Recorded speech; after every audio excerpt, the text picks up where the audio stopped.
No. Oh, Freya, you're there. Okay. Well, I've done it now anyway. So. Bye. Hi, Valerie. Are you all right with that? You host, you should be able to. Yeah, it's yes. I've done it actually. So I think we're fine. Thank you. I'm not sure who I'm talking to. Sorry, Valerie. It's Freya. I'm on my mobile. Those messages yes. dropping Okay, out. Yeah. Hello. Yeah. No, yeah. So you're host, so you should now be able to do all you need to. Yeah. Yeah. That's great. Thanks very much. Okay. I shall leave you to it in that case. Take care. Bye bye. All right. Bye. Sorry, TJ. So yes, going back to what you were saying, please. Oh no, I was just saying.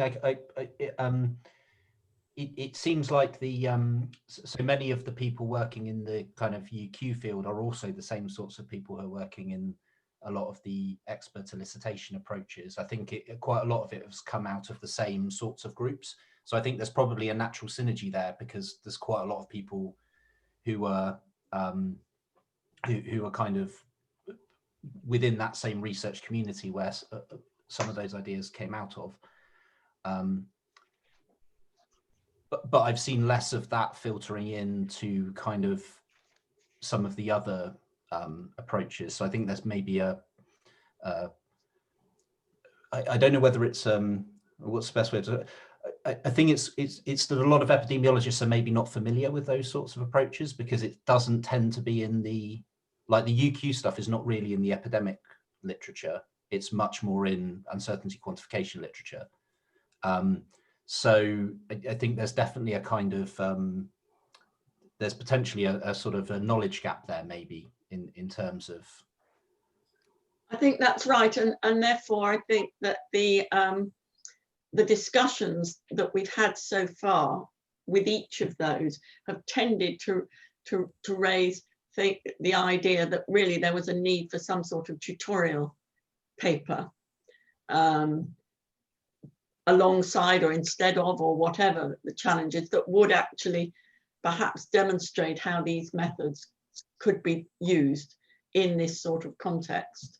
I think as well, definitely having a tutorial paper that's focused at the infectious disease world would be helpful because I mean I've said this a few times to people and they've said, well, there are tutorial papers available, but they're not in the literature that many infectious disease modelers are reading. So and you know, so I think sometimes maybe just having an example which is more intuitive to the kinds of people that you're targeting would be. Well, I think my impression is the idea is that one would illustrate the methods very much by applying them to sort of current issues so that it would try to show people what sort of things are possible in this sort of context. I think that's right, because I think there are plenty of papers elsewhere that kind of join together the estimation and the inference side of things, perhaps in other fields, but they just haven't quite made it across into the epidemiology field, as you're saying, yet.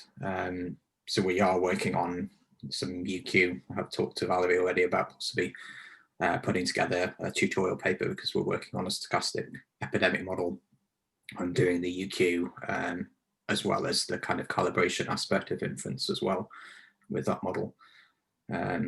So I think it is being done in small situations, and probably the UQ experts have sort of been dragged in or drawn into more epidemiological context recently where the need has been higher.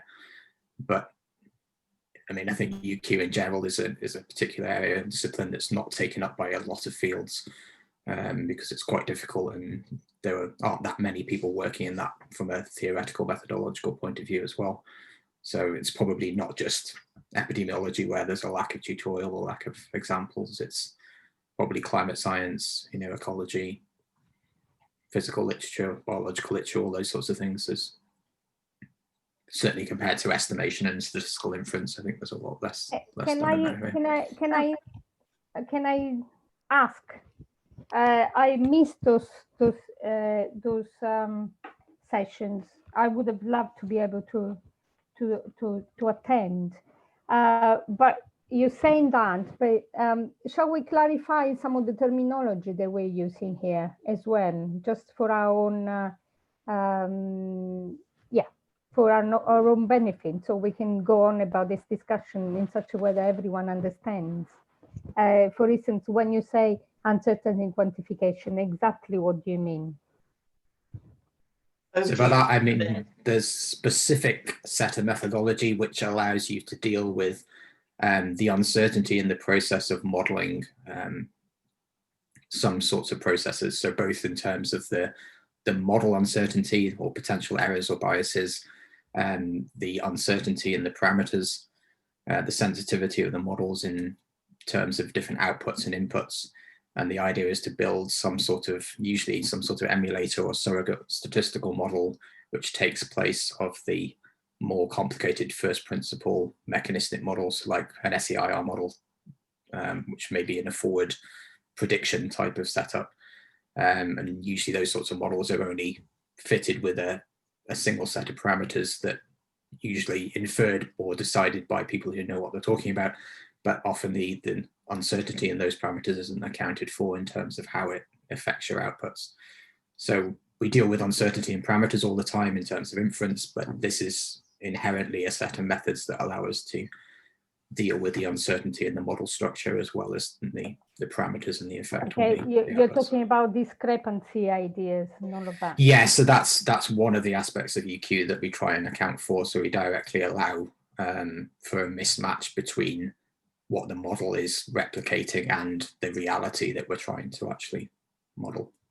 And then there's the expert elicitation enterprise, which is different from, but in some ways similar to as well, the uncertainty quantification. Again, one of the things which I think it could have a lot of value is this business of uncertainty about parameters. Not so much. Well, there's also a combination of different models. So it's not doing quite the same thing as uncertainty quantification, but that's a good thing.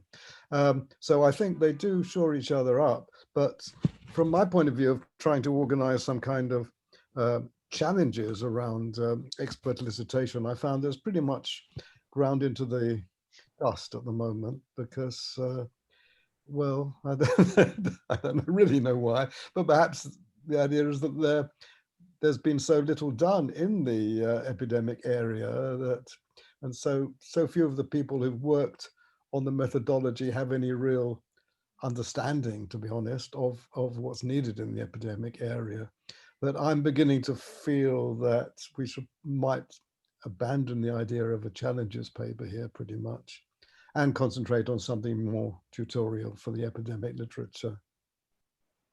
Can I add something? This is Jasmina. Just picking up on the point that I think it's correct what TJ said, and Ben also confirmed that it's not been paid a lot of attention in this epidemic, the uncertainty or the discrepancy issues, and I think that stems from different points. It could be that generally the people who know what they're talking about, know about what parameters they want to put in and run scenarios, and they're not really interested in quantifying uncertainty and discrepancy if they move out of that scenario. And so I think that's an important aspect to consider. But I really like the idea that we have a framework that quantifies how you check your system, and how you check your system is giving you this, what Ben Swallow was saying about a robust way to sort of quantify that uncertainty and discrepancy, as Daniela mentioned, if you describe it as discrepancy. So I think this is really needed in the epidemiological modeling, talking as an epidemiological modeler, as a mathematician as well. I think from just going back to what Phil was saying, that well, first of all, there is some work being done by Phil and Will Probert and perhaps others to write some sort of tutorial account. So maybe that will happen if we encourage them suitably, or maybe they don't need any encouragement. I don't know, but it might be that if we manage to put together some sort of set of challenges that goes across estimation, that, you know, the issues that are being generated from more traditional methods and from UQ will also apply in the expert elicitation area. You know, one may be able to frame them in quite a general way, but we have to wait and see what those challenges turn out to be, I guess. So at the moment, so there's been a fair amount of discussion of those two areas, and virtually nothing on the more traditional inference. So I think that's where we start today. Well, it's a pity I miss those discussions, because I think those things are just the beginning and the end of statistical inference. So you should start by expert elicitation. I mean, we are biased now because we're thinking about Bayesian models, obviously. So expert elicitation is a part of the starting of the work, and the uncertainty quantification as a way of specifying, you know, understanding the discrepancy between the models that we use and what reality say, and then understanding the output as it was just it's just mentioned. We've done a little bit of work on all this stuff, not much, but started a little bit. Sort of looking at value of information, ideas, and I don't know whether this falls into the uncertainty quantification somehow, to trying to understand how much, what the uncertainty in the inputs, let's call them inputs, is reflecting, or is reflected, or is carried into the outputs, and understanding what would be a good investment in terms of additional effort to collect data or to gather information to improve those inputs, whatever they are, whether they're functions or parameters or whatever. So we're starting a little bit of some of this work in this, and one of the things that we've been struggling with, and I think others have been struggling with in the groups that have been working throughout the pandemic, is to try to understand what different pieces of information are actually, how the different pieces of information, including prior information, are affecting the final estimates, and what the different parts of the model is actually, how the eventual posterior, in this case, or the eventual variability can be interpreted in terms of the various pieces of information that they are going into a model. And to me, some of those models are completely and totally opaque, and when we go and try to produce or attempt some comparison of estimates, it's not really, and there is a discrepancy, then we really don't understand, or people cannot clearly explain why they're getting those results, if you see what I mean, because they haven't made a good enough effort, perhaps for shortage of time. I'm not saying that people don't want to do it, but they haven't made the necessary effort to try to understand where the results come from. So tools which actually enable that kind of criticism, let's call it simply criticism, are not really very much used. We started with an example, and I can provide people with the reference for that. But that is only a very initial stab at this, and I don't know. This could be a little contribution to some of the maybe improperly called uncertainty quantification, if you want, but and this was in some models, not necessarily in transmission models. This was just a model for an infection for HIV, but throughout the in the last few months, we've actually started to apply these kind of ideas to our transmission model. And Josh, who is here, is actually a PhD student who is driving this kind of work. And it'd be really nice to be able to interact with experts in this area to push this stuff forward. Can I say something as an outsider from the field? But well, I mean, I think what Danny said is very important. I mean, and there's a number of challenges. The challenge of deciding what data needs to be collected, the challenge of modern model criticism. One thing I think might be helpful is to realize that in much of the work that's needed, we're not so much interested in parameters as we are in predictions. And okay, we'd like to know something about R, I guess, but for the most part, we're trying to make forecasts under various different scenarios. And of course, there is some general statistical theory of prediction as opposed to pure estimation, but it's fairly straightforward from a Bayesian point of view. But from other points of view, it's very much underdeveloped compared with parameter estimation. So and the other good thing about thinking about prediction is that you can then compare models which have different structure, different parameters. They may be completely incommensurable in terms of what they're actually looking at, but as long as they're trying to predict the same thing, you can compare how they're doing. And if you're trying to choose between models or mix the models or whatever, then that's probably a good focus to have. Could I chip in here? I've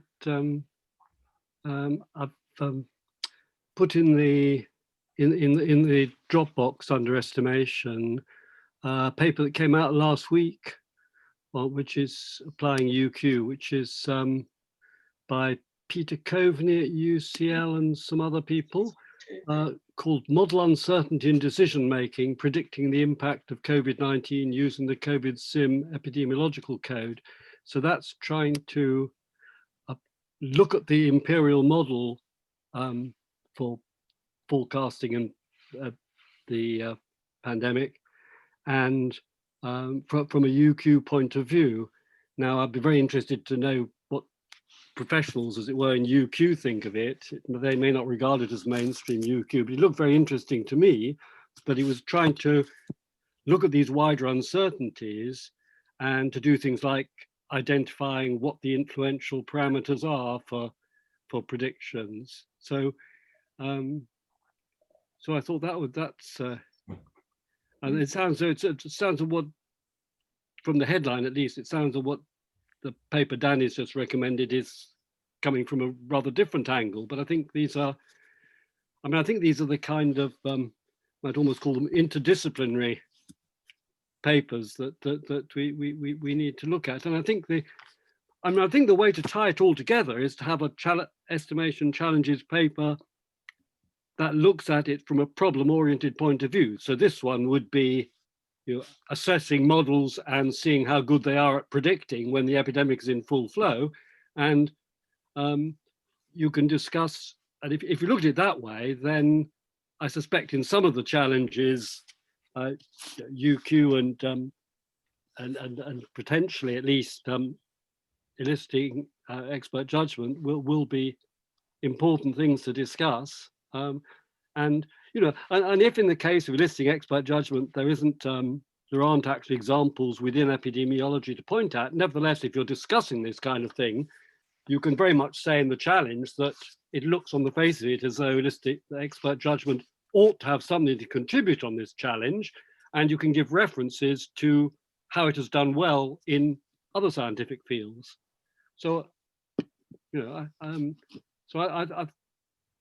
I think that's a better approach than trying to divide the challenges according to the methodology,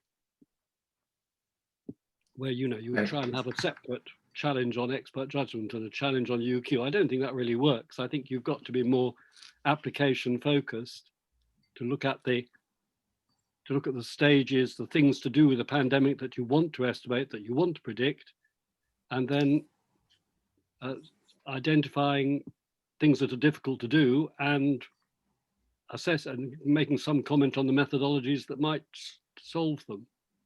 Is there a thread that ties all that together in the sense of decision making under uncertainty? Yeah, Because that's I would ultimately think what so. these models are being used for. Yes. Right? I see this as a kind of a pipeline that you go through, and that I think Daniela started to discuss this earlier, that you start off with the elicitation, and that allows you then to do the uncertainty quantification. That gives you an idea about what the parameters are, or the outputs that have the most sensitivity or the most uncertainty in. And then you can go through a more information specific route of trying to look at what do we need to collect in order to reduce the uncertainty. Because in order to be able to do that, you need to know what parameters or what outputs are going to be most sensitive, and therefore what you have a chance of reducing, and also whether that's realistic in terms of what the data are that you can collect. And to that you can continue.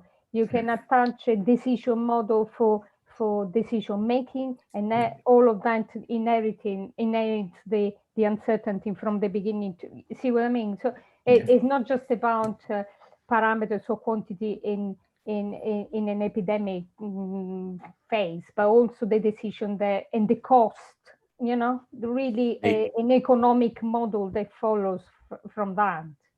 And adaptation as well, in trying to respond as you go through the epidemic. What changes now? What's the best thing to collect at this stage? As we reach a peak, then there's going to be different sensitivities than at the start.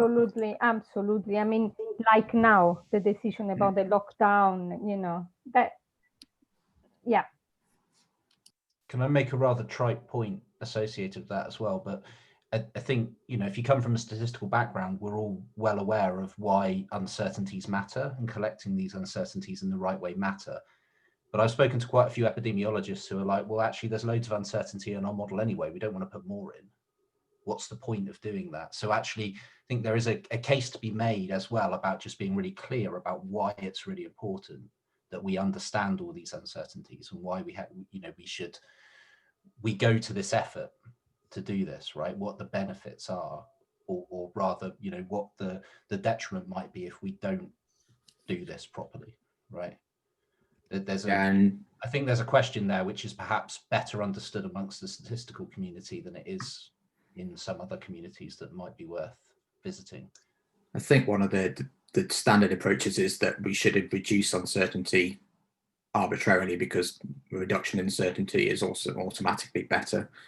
But I think in order to do that, you need to make sure that you're reducing the uncertainty in the right direction, and accounting for the uncertainties that are there and should be there even at the end. It's not really just the case of reducing it down to a point estimate, because that's not realistic. So I agree completely that it's about communicating that importance as well. TJ, don't underestimate this. The curiosity and the interest of the epidemiologists, because some of the epidemiologists that have been working in the past years, they actually want to know why the estimates you give them, and this is where this paper that I've posted there came from. Where the uncertainty in the estimates that you give them come from, and what can they do to make it more precise? Please don't misunderstand me. I wasn't criticizing epidemiologists, but what I was thinking, I suppose I should have clarified. I was thinking a little bit more about things like model discrepancy, because this is an issue that we've had a lot of discussions about with the UQ guys, and you get into this kind of debate then about, well, you need to put more uncertainty in because your model's not perfect. And then you get into the discussion, well, how much more uncertainty do I have to put in because my model's not perfect? And then, from my perspective, I know my model is not perfect, right? Because all models are wrong, some are useful. We know that the models are wrong. We're trying to use the models to do something. And then you get into this kind of back and forth about, well, it's better to put some more uncertainty in to account for the fact that your model is not real. But if you put too much uncertainty in, then suddenly, so there's all these kind of questions within the broader UQ remit, and I think the guys who are doing this, who are developing all of this, all of the methodology, they've been thinking about it for a long time. They have lots of ways of doing structured model discrepancy and all of this sort of stuff, but a lot of that's not very accessible, and I think requires quite a lot of specialist knowledge to get that working, and you're bringing in a lot of areas of subjectivity there, which also is something that I think we tend to want to move away from as much as possible, unless we've got a strong reason to do it. So you get all these tensions, I think, all of the time when you're talking about all of these different sorts of uncertainty. So I meant it like that. I didn't mean it that the epidemiologists don't care about uncertainty. That's not what I meant at all. No, But no, what I I understand. mean is when you're arguing to put more uncertainty into a system that is already very uncertain, I think there's a case to be made as to why people should go to this effort. Okay, it's a bit like you know, fitting a model using complex Bayesian methods relative to putting a line through the curve. The line, you know, the line will do okay, but is very quick. Whereas the Bayes, you know, you might have a brilliant Bayesian method that's great, but if it's very, very hard to implement, you then have to make that argument as to why it's worth going to all these additional steps to do something. So that was the point I was making, was simply that, you know, there are sort of questions there about adoption. What, you know, if you're going to propose a method that requires a lot of more input from people, when people are already working, you know, all hours of the day, like you guys are trying to do this, you know, then that's a big ask, right? So we've got to, I think there's a point there to be made about what all the benefits of doing this are. That's what I meant. Sorry. Can I just add, I think, just to follow up your thought, TJ, yes, there is an argument to be made, but I think the argument has to contain within it specific cases. So there are circumstances where it is important to dive into the stochasticity and the complexity of the system, and where you can't fit a line through the points. But there are issues where it's good enough to do that. And I think if you are going to make that argument, then you have to really illustrate the need for the specific cases. And I wonder whether some of the stuff that Ben was talking about, and Danny, with the sensitivity analyses type approaches to that, might give you some indication of where it's important or not important. Yeah, exactly. It does, because it's very difficult. It's very different to sweeping through a two-dimensional hyperparameter space or an n-dimensional hyperparameter space, which is in the simplest way sensitivity analysis does. And that's exactly what we build emulators for, is to try and get an idea of that sensitivity more directly from a statistical point of view, so that often, you know, the sensitivity on the more complicated stochastic models becomes very, very involved and almost impossible unless you do some sort of Monte Carlo approach to it. So yeah, absolutely, they're incredibly important things and something that UQ tries to deal with.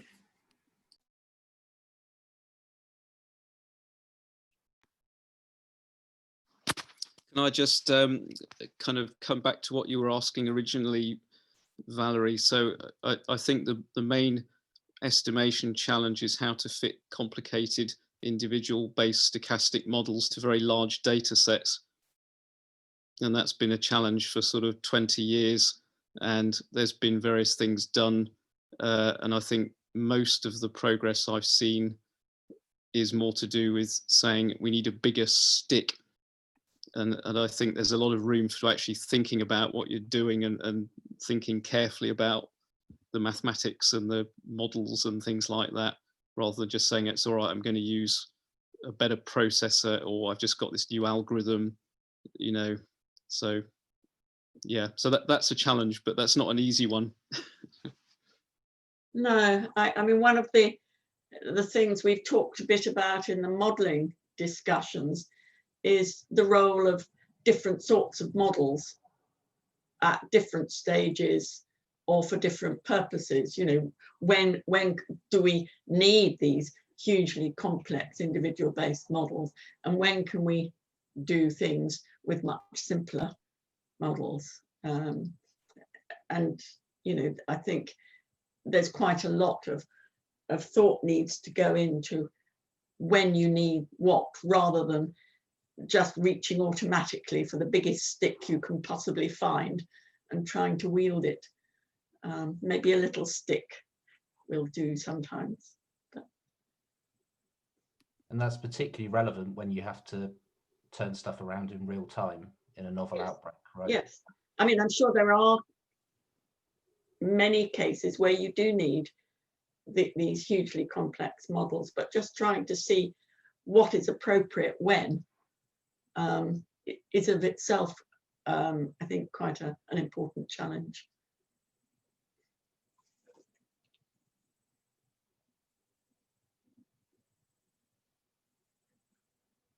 So what is, I mean, Dennis mentioned the Dropbox, to which I hope you all know where to find that. So it's in the sort of shared IDP Dropbox, and there are, which hopefully everybody's got access to, and then you can find things there. There are also the Slack channels, and again, hopefully you've all got access. If anybody hasn't got access to a channel they want access to, then please shout. And that's quite useful as a way of gathering together ideas. But I guess that the first need is to try and capture some of the points that you've all been making in a set of challenges to which we can add. And I don't know what's the best way to do that, whether one person feels like trying to write down a few of them, or whether several people can add ideas to the Slack channel, or both. Can I just ask you, Valerie, because we've had a number of conversations, and there was an estimation working document. So are we moving away, just for the sake of my understanding, are we moving away from that estimation working document to another one which will address uncertainty as challenges around uncertainty, and possibly have part of the estimation, or am I just confused? Well, I think I'm certainly confused. I'm not quite sure which the working document is that you're referring to, Jasmina. So it's in the IDP in the Dropbox. Sorry, yeah, it's in the Dropbox, and it's on the channel for estimation, challenges for structured expert elicitation. Ah, okay, yes. So that's part of the issue, I suppose, that we were talking about earlier. That these discussions have gone on a bit separately. So yeah, so we've got the thoughts for expert elicitation, but as Phil was saying earlier, that hasn't made a lot of progress. We've got, and then we have another one which is about estimation and UQ, which was sort of original. Well, the conversation. It was just some notes I wrote following the initial discussions, just to sort of get the thoughts going. I just summarized our first discussion, and it hasn't gone any further than that. So I think, although there is a little bit there of stuff, that discussions we've already had and things we've talked about, it hasn't gone very far. So whether, I mean, I think at the moment what we want to do ideally is to try and, from this discussion, think of the challenges that this group thinks are appropriate. It may be that we can take bits from those other discussions and put it all, hopefully, into one document. That would be the ideal.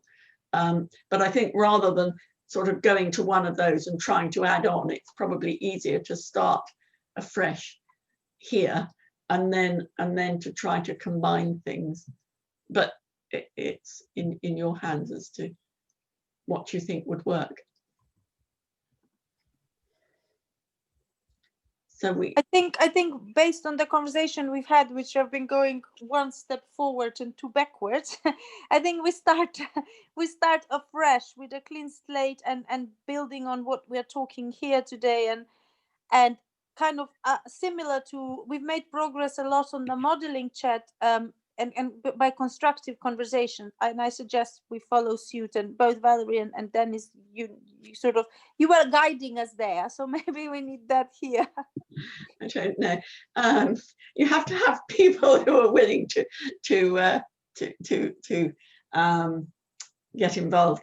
But I think starting and just trying to start from scratch and then see how it fits with the things that we've already been talking about with the UQ discussions and with the structured elicitation. Ian is on the call, and he was there on the very first chat. I don't know if, well, Ian, I'm pointing you out just to say, do you want to add something to this? Oh, well, thank you for pointing me out, Jasmina.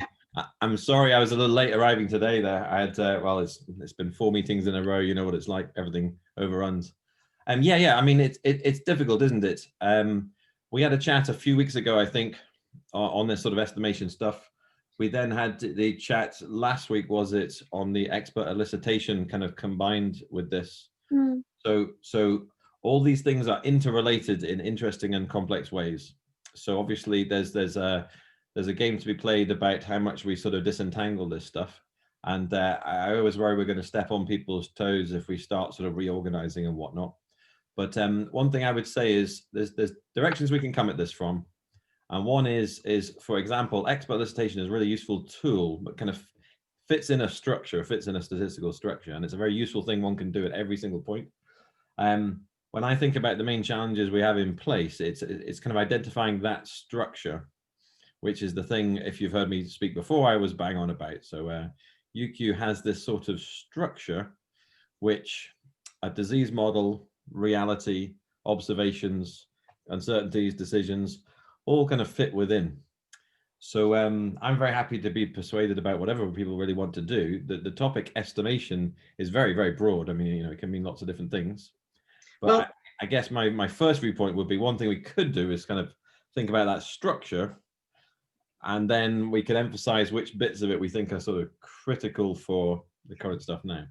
Well, unfortunately, you missed, I mean, entirely, you know, not criticizing in any way. Oh, but no, please, don't worry. You missed what Danny was saying earlier. And maybe, Danny, you could just sort of repeat that quickly, because that was, I think, very much an idea of a framework into which these various points fitted, you know, at the different stages that you were talking about, starting with some expert evaluation at the very elicitation at the very beginning to sort of get an idea of parameters and so on. Excuse me, I think I'm going to have to go and answer the door, but you carry on. I can repeat that, but I don't know. It was just it was not in structure. It was just the way I think. Thank you very much. And the way I think is I think the expert elicitation is the beginning, then the mode of formulation, which sort of obviously depends on what one is interested in doing. We'll have problems, obviously, because you'll never formulate something which is close to reality. So that opens up another sort of uncertainty problem. So the expert elicitation, the model structure, the estimation procedure, which obviously might involve multiple data sets or multiple, multiple sources of information. Then, of course, the production of results, which I may be biased because I think in terms of posterior distribution, but that's it. And therefore, the understanding where the uncertainty comes in the results, what can be done in terms of investment or additional effort to gather data which might reduce some of the uncertainty. So this value of information. And I posted a little example of some of our work that we do to understand what creates the uncertainty in the final outputs. And then, of course, this uncertainty understood, is propagating into a decision framework, because then the decision becomes a decision in the presence of uncertainty. So I just see the whole process like that as one, it's sort of progressing process from the expert elicitation to the decision in the presence of uncertainty. That's all I was saying, nothing more. Oh, no, I love that. I agree with everything you've said there. I think that sounds cool. Like, as you say, you've laid out the sort of process almost sort of temporally in terms of almost the sort of the stages which occur. Yeah. But everything you've said there fits within this sort of UQ structure. I mean, I don't want to own it. I just say that that's consistent with what we see. Yeah. And the key points being, of course, being these sort of all these uncertainties that you highlight, the sort of the flow of uncertainty through that problem, the backwards induction from data back to things about the model we want to learn, and critically, the stuff we always try to emphasize is those uncertainties related to the sort of model development, like the model not being the same as reality, and the uncertainties that it raises, which are quite critical. Also, so your structure there was beautiful, and I loved every part of it. But it talks about one model, and when you have another competing group who have a second model, then the structure kind of gets bigger. But then these concepts like model discrepancy become very important, because why your model is different from reality becomes quite interesting and important. And another group's model is slightly different from reality in slightly different ways. And that is a challenging but interesting sphere to get into. So, brilliant. No, I totally agree. So everything you've laid out there, I'm totally in agree with it. It's brilliant. It's cool.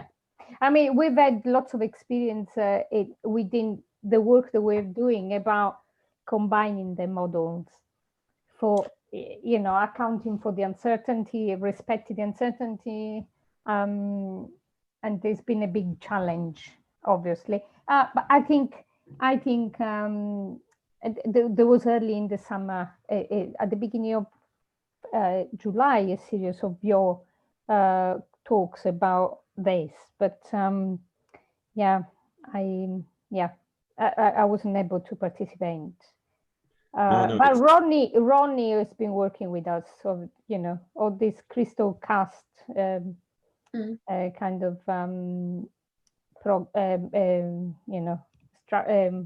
program of work. Yes, I've spoken to Ronnie a bit. It's she's doing good stuff there. The combining complex models is suddenly a hard game, and I'm not suggesting that's something we necessarily focus on in this kind of paper, but it's something which is always sitting there, and it's often kind of mentioned. But it's interesting with this pandemic that it's not just mentioned now, it is upon us that the government gets results for 4 or 5 core groups and has to make decisions. So it's here now, which is like a little bit frightening. And Ronnie's doing a great job, but it's obviously it's a hard game, and more could be done if time permitted. So I guess, sorry, please. Sorry, Ian. I mean, but that is the way that decisions are made, right? For very, very good reasons, is that we don't trust one model, we build lots of models. So I mean, actually saying that, I mean, personally, I feel that that's a really important thing to discuss in the paper, because there are lots of modeling groups, and the models that they're developing are fitted in different ways. They're developed as some are IBM, some are compartmental, some are semi-mechanistic, some are approximations based on various different things. There's lots of kind of different ways of doing it. And actually, personally, I think it's probably quite sensible for the government to be looking across the range of models, but when they're fitted differently to different bits of the data, and actually that to me seems like a very fundamental question to want to absolutely. No, like you say, Ronnie's doing a fantastic job, but it's a difficult question, and I think it is probably an area that we haven't done you know, it's probably is not as well researched as it should be, I don't think. And we're going to learn a lot. As an active area of research in UQ, which means not enough has been done, obviously.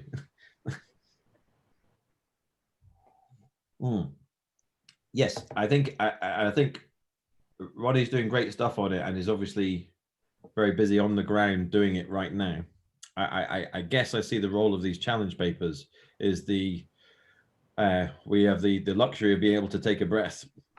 Although I know Danny not so much. I think. Well, some of the people involved in this call and not quite so much. That's right. But, Definitely not yourself. Definitely but these are important things for us. And I just want to mention one thing, that back in the 2013, we also wrote a series of challenge papers. And one of the one that we contributed to, it was called the 4 Challenges in Infectious Disease Modeling Using Data from Multiple Sources. And we were listing the various challenges. I realized, have we actually sorted these things out? I'm not quite sure. Back.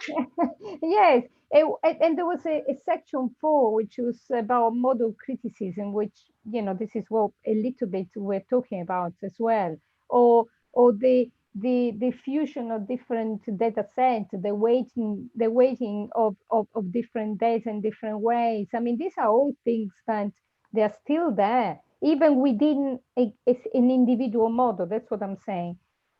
I don't think we have understood totally how to go about some of these things, and definitely this pandemic has brought back all these problems, and perhaps we haven't yet addressed them properly.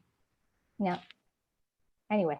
Well, and I would second that. Sorry, I just wanted to second that, because what this pandemic, I think, has also highlighted is that we don't have readily, and I've mentioned this in the modeling, and we highlighted this in the modeling paper, that we have a lot of models that are fit for a purpose, but they are fit for certain scenario analysis. But this sort of robustness of quantifying uncertainty, quantifying, you know, how do you calibrate? How are you certain of your calibration? How are you certain of your prediction beyond 1 month or 2 months? I mean, I'm not going to go down that route, but those type of things, we don't have a robust methodology to do that. Everyone does it independently. Everyone does it the way they understand their model, and it's not done thoroughly, even for the models that go to SPI-M or whatever.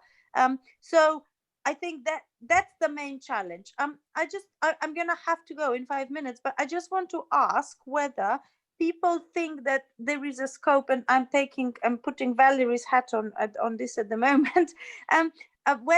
Whether you think there is a scope that somebody would start drafting something on paper to which we can add. And this conversation, for example, so I don't know you, Daniela or Danny? They call me Danny. Sure. Okay, so I was just wondering if it's worth that maybe you put down just bulletin points of the concepts that you just said, or somebody you work with, and we start with that and we add to it. This is how we did it with the modeling, and I'm very happy to add, but I don't think I should be the person who starts doing it. All right, we can discuss who's got more time to do that, but I think the best way of doing it is to start a document with bullet points, with the things that we were talking about, and then we can move them around according to the priority. Yeah, exactly. Yeah. So we just start that, and we kind of write that up, and we see where we get in a week time or 2 weeks time. Well, we can also look back at the the paper from the Challenges volume in 2015. But also look at the things that have already been noted down from the other discussions, because maybe some extra things can be added from there. Definitely the understanding of the output and the model criticisms and all the value information kind of stuff for us is new.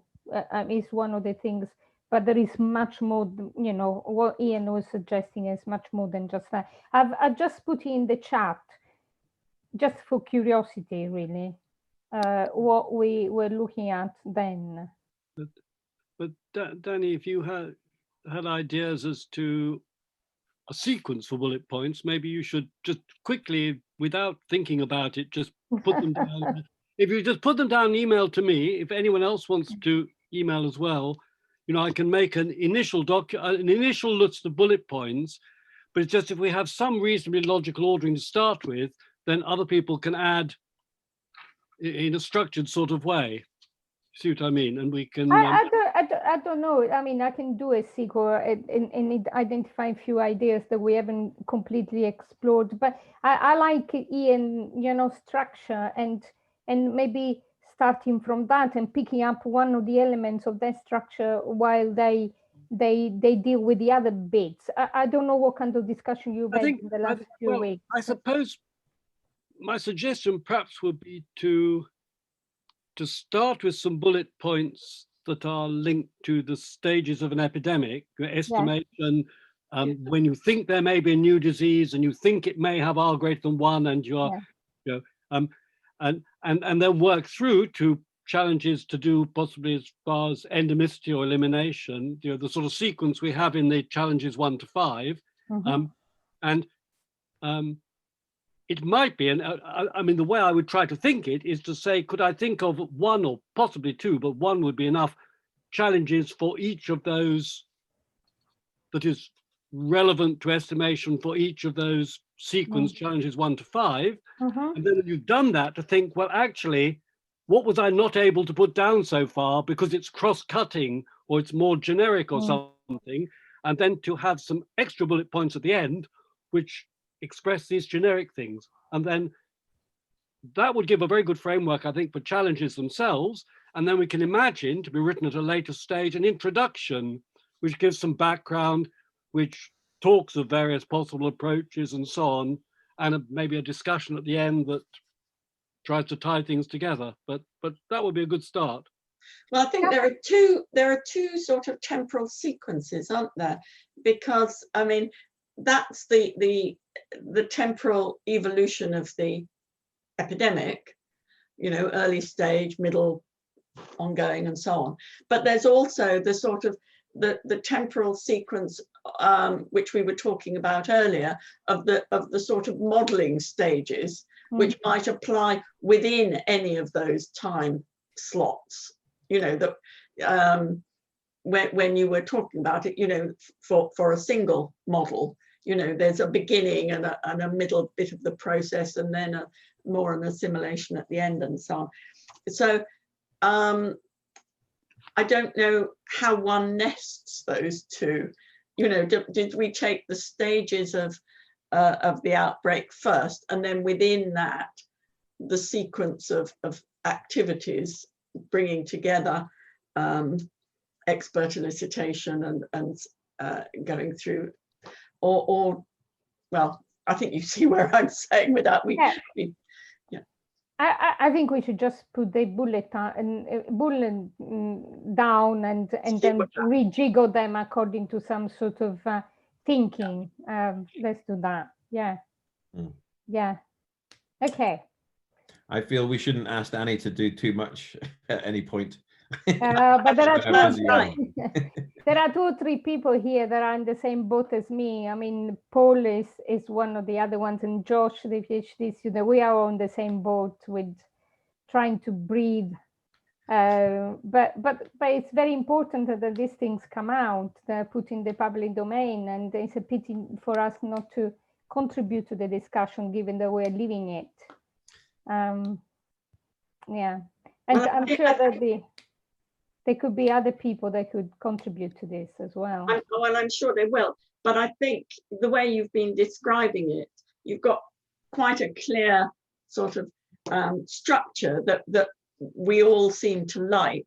And I think that if you could put down a few bullet points in whatever form is quick and easy for you, without trying in any sense to flesh things out or polish it, or, you know, just whatever you have time to do, and then other people can start to play with it and add bits. And okay. So on.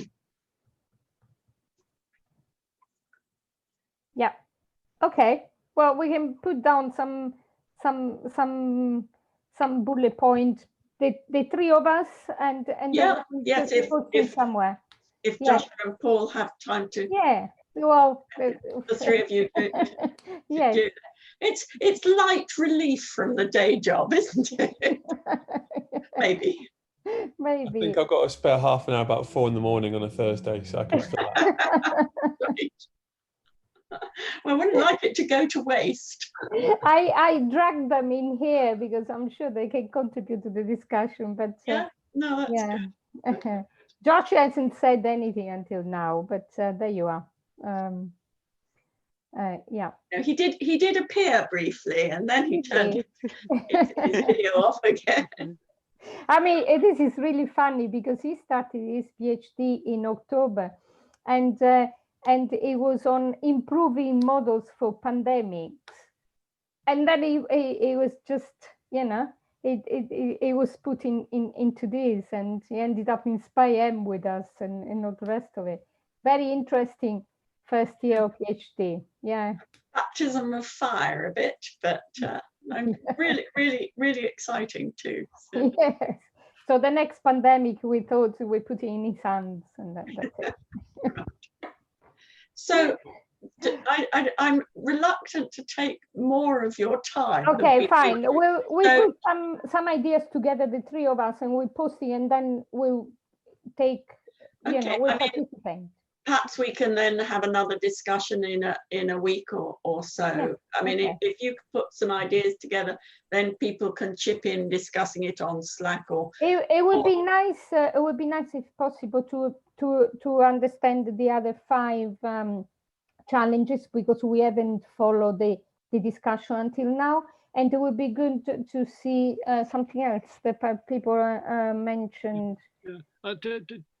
Two comments there, Danny. We're trying to draw up a sort of table, sort of cross-tabulating the challenges, and so that will be in the Dropbox. The way in the main directory of the Dropbox, there should be the 2 challenges tables, one looking from the applications point of view and one from the methodology point of view. The one from the methodology point of view is very much work in progress. So that was a first comment. Second comment was, I've noted 3 people, Joshua Blake, Paul Birrell, and Sanmitra Ghosh, who would like access to the. These are the people that work with me. Is there anyone else here who would like it? It's just the easy way to add people is to go onto these things and put in people's emails, and that should send you an invitation, I think. So that's the second thing. And the third thing, I suppose, is just provisionally, it could always be changed later, but would the same time next week be suitable for another chat? 5 o'clock? Is 5 o'clock better for us? The later the later the better. Yeah, but you say what works for everyone, and we'll do our best to. Well, that's for us. I don't know about other people. Would that work for other people as well? I mean, I'm fine with that, but TJ, how about you? Yes, I might not be able to stay for the full hour, but 5 was okay for me. 4:30 be better. No, 5 is fine. 5 is fine. I'm not important to this process compared to. We'd like to have you. No, you are important. So we started today at 4. Do we say 4:30 or 5? Which would work better for people? Either. I think Danny would prefer 5. So let's. Yeah. Okay.